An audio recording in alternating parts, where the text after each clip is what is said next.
బిడ్డా మున్మున్, నువ్వు ఒక్కతే ఎందుకున్నావు? మీ అమ్మ నాన్న ఎక్కడా? అక్క, అమ్మ కొద్ది రోజులు ఎక్కడికో బయటికెళ్ళింది. నాకు చాలా ఆకలిస్తుంది. నా కోసం ఆహారం తీసుకొస్తావా? కానీ అమ్మ బూరి అక్క దగ్గర చెప్పేసే వెళ్ళింది. కానీ తను ఎక్కడికి వెళ్ళిందో తెలీదు. ఏం పర్లేదు నాన్న, ఇప్పుడే నేను నీకోసం ఆహారం తీసుకొస్తా. మరియు బోని పక్షి మున్మున్ పక్షికి ఆహారం తినిపిస్తుంది మరియు తనని బాగా చూసుకుంటుంది. ఆ రోజంతా తనతో పాటే ఉంటుంది.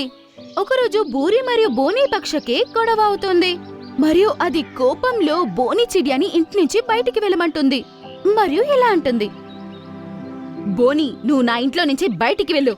ఊరికే కూర్చుని తింటూనే ఉంటావు. నువ్వు పెద్ద పని దొంగవయ్యావు. మరి గుర్తుపెట్టుకో, నిన్నైతే ఎవ్వరూ వాళ్ళ ఇంట్లోకి చేర్చరు.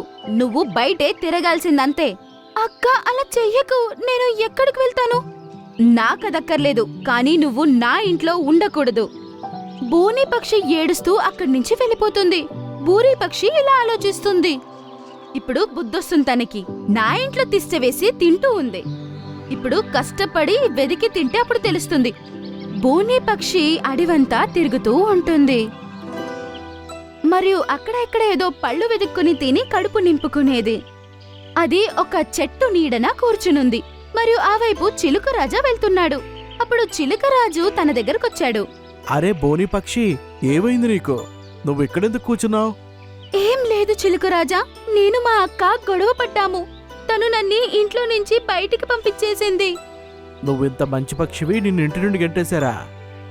వాళ్ళు అలా ఎలా చేస్తారు? ఏం పర్లేదు, నువ్వు నాతో పాటు రా. నా ఇంట్లోనే ఉండు. ఎందుకంటే నువ్వు చాలా తెలివైన దానివి, పనిమంతుడు కూడా. అవును మహారాజా, మీకు చాలా చాలా ధన్యవాదాలు. బోని పక్షి చిలకరాజుతో పాటు వెళ్తుంది.